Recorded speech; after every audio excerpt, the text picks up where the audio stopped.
আমরা যা পারিনি তা তারা করে দেখাবে। তাদের প্রতি সেই ছাত্র সমাজের বৈষম্য মুক্ত বাংলাদেশ গড়া সেই ছাত্র সমাজকে আমি সংগ্রামী সালাম জানিয়ে আমি দু একটি কথা বলতে চাই।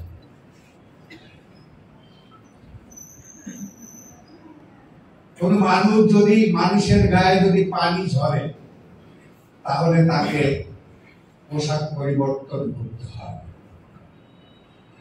কোন ব্যক্তি যদি শরীরে ঘাম ঝরায় তাহলে জীবনে সে প্রতিষ্ঠিত হতে পারে। আর যে ব্যক্তি দেশ এবং জনগণের স্বার্থে রক্ত ঝরায় সে স্বাধীনতা পেতে পারে। সেই লাখো লাখো ছাত্র জনতার আন্দোলনের মধ্য দিয়ে শত শত ছাত্র সমাজের রক্তের বিনিময়ে আমরা আজকে দ্বিতীয় স্বাধীনতা অর্জন করেছি।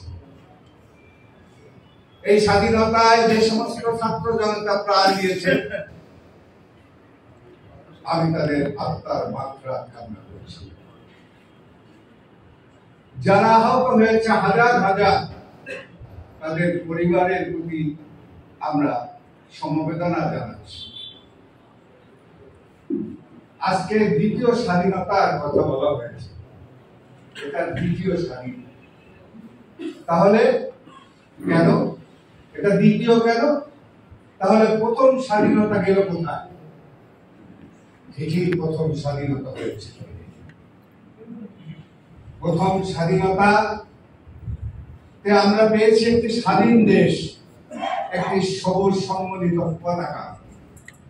অথচ যে অভিব্যক্তি নিয়ে যে স্বপ্ন নিয়ে এদেশের সাধারণ মানুষ সার্বিক মুক্তির লক্ষ্যে স্বাধীনতা অংশগ্রহণ করেছিল, আমরা দেশ আর পতাকা ছাড়া তেমন কিছুই পাইনি, যার জন্য প্রয়োজন হয়েছে দ্বিতীয় স্বাধীনতা।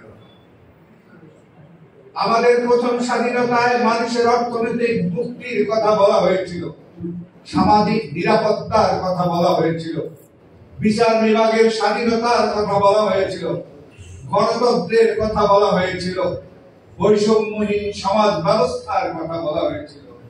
কিন্তু এগুলোর সুফল এদেশের সাধারণ মানুষ পায়নি, আর পায়নি বলেই আজকে দ্বিতীয় স্বাধীনতার প্রয়োজন হয়েছে। দ্বিতীয় স্বাধীনতাকে আমি আবারও ছেড়ে জানাই। আমি মনে করি আজকে এই সমস্ত গুলোর সমস্যার সমাধান করতে হবে।